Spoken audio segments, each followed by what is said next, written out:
been more seriously considered by the government? Ko Moana-Maki.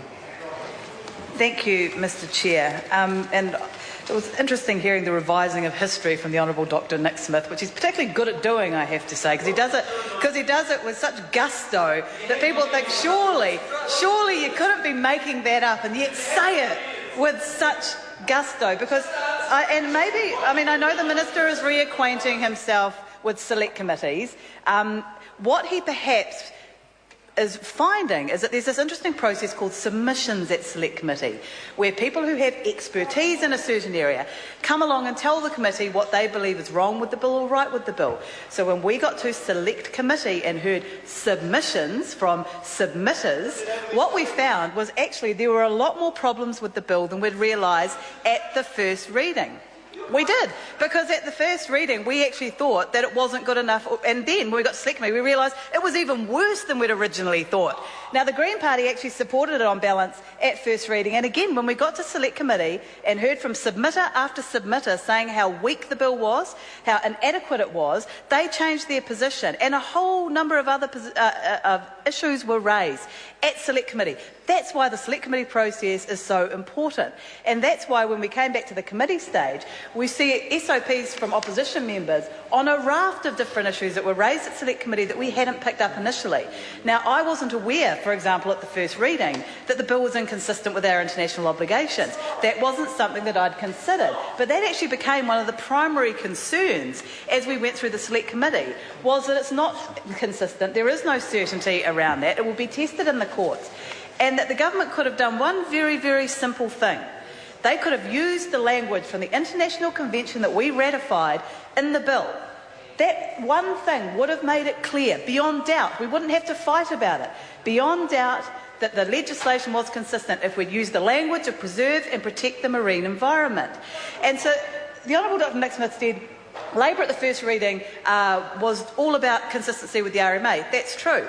In fact, the one clause that needed to be more than just consistent with the RMA was that purpose clause. We wanted consistency throughout the bill with all the legal terms that were being used, so that we don't use favour caution, we use a precautionary approach. We use language drawn from 20 years of RMA case law so that people know what they're walking into. They know where the goalposts are, they know what the thresholds are, but in RMA case law and in international law it's well understood. No one knows what favour caution means. It's been made up. It's brand new. It has no precedent. You know who'll decide what it means? Lawyers and courts. This should be the Exclusive Economic Zone and Continental Shelf boom for lawyers bill, because that's what's going to happen. All these things, Chris Finlayson says that's good. He has a vested interest he's meant to leave behind when he enters this House. But that's what is going to happen, because it will be a court that ultimately decides, and we don't need to be here. Because if the government, if the Honourable Dr. Nick Smith agrees with the International Convention UNCLOS, does he agree with it? He agrees that we've ratified it.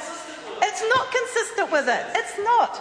And if you wanted to be sure, then why would you not just use the language of UNCLOS? And then we don't have to have this fight. We can all just get on, Dr. Smith. We can all just move on, knowing that we're collectively consistent with our international obligations, and put that one big argument, which actually was the biggest concern that Labor had, that this is going to end up costing New Zealand taxpayers money as litigation happens in international tribunals with people saying that New Zealand has not met its international obligations. And it's not consistent. One of the most telling parts. Why would you not just make it clear? They said they hadn't had any legal advice, which was astonishing. That they hadn't got any legal advice from Foreign Affairs. That the Minister had called for that before putting the bill together. But I'm asking Dr. Smith a very important question. Why can we not just use the language of UNCLOS and then we're clear? Then we don't have to have this fight. We can all get along. We can all get along. We're consistent. We're there. We're good. Why? There has to be a reason why.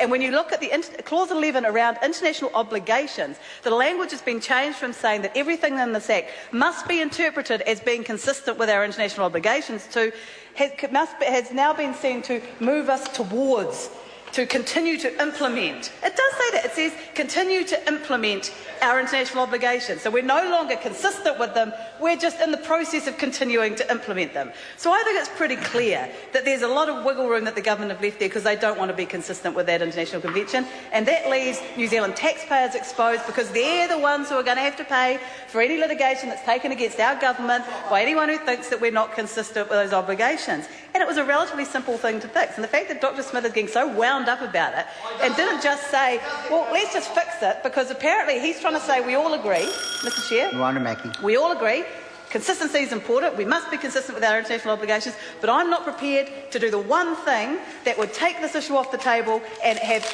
absolutely no shadow of a doubt that we have consistency. Instead, I'm going to do what I've done throughout the entire bill, which is use language which is entirely different from any legal language that has legal precedent, and which leaves enormous uncertainty. People now don't know where the goalposts are, and the only reason you wouldn't align the language of 20 years of RMA case law, the language that internationally has been understood, the language of the United Nations Convention on the Law of the Sea, is if you didn't want it to have to meet that test. That's the only reason you wouldn't do it. And that's why it's been done, and we know that on this side of the House. I mean, the government doesn't want to say it. We actually had one energy company who did come to Select Committee, and they were the only one who actually said, yeah, we like this because it's way more permissive than the RMA. We're going to be able to get away with a lot more. That's what they said to the Select Committee. And we knew that was the case. It was nice that someone was honest enough to actually say it for once and say that this is going to be less restrictive than the Resource Management Act has been. The Resource Management Act, of course, has allowed the oil and gas industry to go ahead in Taranaki. It hasn't stopped it. Hasn't stopped it dead in its tracks. Taranaki Regional Council came along and said, you know, there are aspects, and some of it has been included in the bill. We like working with the RMA because we understand it, and it gives us the ability to monitor, it gives us the ability to enforce, and also we understand what the tests are. We're used to dealing with it, so we have no issue with those same principles and those same legal tests being applied. And this is a part of the country that the government consistently points to and says, look, they can do it, so why can't everywhere else? Well, you know, they were quite happy with what was being proposed in terms of getting more consistency, because that line at 12 miles is jurisdictional only. You jump across an invisible line in the sea and suddenly we have two completely different regimes operating side by side, regulating exactly the same activity. How is that sensible? That line isn't environmental, that line isn't about science, it's not about resource allocation, it's just jurisdictional. And when you jump across it, we now have a completely different regime for exactly the same activity. And as you get further and further out to sea in the really deep waters, 3,000 to 4,000 metres deep in the Rokumura Basin off the east coast, I think that the public want to see that there is definite consistency with the RMA in terms of their ability to access the process, to appeal to an environment court, but the environmental protection clauses. And the minister said, the former minister actually made the comment that he didn't think the community needed that same level of engagement under the EZ bill because what happens in the EZ has less of an impact on them. And I think that when you see the impact of oil washing up on the beaches in the Bay of Plenty, and I know the minister did because he came to the Bay of Plenty during the Rena disaster, don't tell me that that doesn't have an impact on communities and that they don't deserve to be engaged in the process in the same way that they would be if it happened within 12 miles before you jump over an invisible jurisdictional line. It does affect communities very, very deeply. And so I think that this legislation perhaps could be called the Exclusive Economic Zone and Continental Shelf Missed Opportunity Bill. We went to the Minister, Amy Adams, and said, let's find a compromise, that that as many parties as possible, but particularly Labor and National, can agree this is how it's going to be. Let's lock down as much as we possibly can, because the uncertainty, because we will change this legislation. We will make sure it's consistent with our international obligations and it provides the levels of environmental protection that the community would expect. And we wanted to find a compromise with the Minister. We didn't think, when we tried to do it with the Honourable Dr Nick Smith on the ETS and then the Maori Party gazumped us, we thought we were actually close to getting bipartisan agreement on the emissions trading scheme, and then I heard on the at 12 o'clock news that he'd gone to the Māori Party instead and done a dirty deal there. So I know the National Party is not very big on bipartisan agreements, but they are important when you've got incredibly important legislation like this. And I know that a number of the environmental groups also wrote to the Minister and said, you know, look, obviously we'd like it to go a lot further, but we think that if you work together and if you found a compromise, we're not that far off, and we're very disappointed that we met with the Minister. We thought it was a good meeting, but then we had the SOP dropped on us. It didn't address a lot of the issues that we raised. Some of them we were never going to agree on, and that's absolutely fine. That's the nature of politics. But we think on an issue, on a piece of legislation this important, we could have locked down an awful lot more. A lot of the stuff that's been done here in the committee stage could have been done at the Select Committee. In fact, we asked for it to be done at the Select Committee and were told no. Government members didn't want to discuss that, or we weren't going to change this, and it has been changed. As I said, very pleased to see the penalties increased. Would have been good to see the penalties increased across the board, but that one increase we do support, and that's why we voted for that particular part of the Minister's SOP and of the bill. But this really was a missed opportunity because we open ourselves up to legal challenges. We open industry, community and the environmental groups up to enormous uncertainty because this now becomes one of those pendulum swinging pieces of legislation, and it didn't have to be that way. Members, we come to the vote. The question is, at Clause 1 stand part. Those of that opinion will say aye. To the contrary, no. The ayes have it. The ayes have it. Party vote's called for. Ask the clerk for a party vote. New Zealand National. 59 votes in favour. New Zealand Labour. 34 votes opposed. Green Party. 11 votes opposed. New Zealand First. 8 votes in favour. Māori Party. 3 votes in favour. Mana. 1 opposed. Act New Zealand. 1 vote in favour. United Future. 1 vote in favour.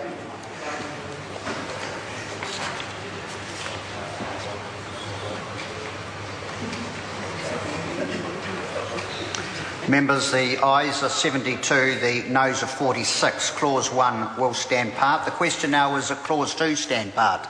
Those of that opinion will say aye. To the contrary, no. The ayes have it. Ayes have it. Party vote's called for. Ask the clerk for a party vote. New Zealand National. 59 votes in favour. New Zealand Labour. 34 votes opposed.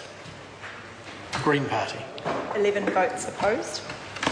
New Zealand First. 8 votes in favour. Māori Party. 3 votes in favour. Mana. 1 opposed. Act New Zealand. 1 vote in favour. United Future. 1 vote in favour.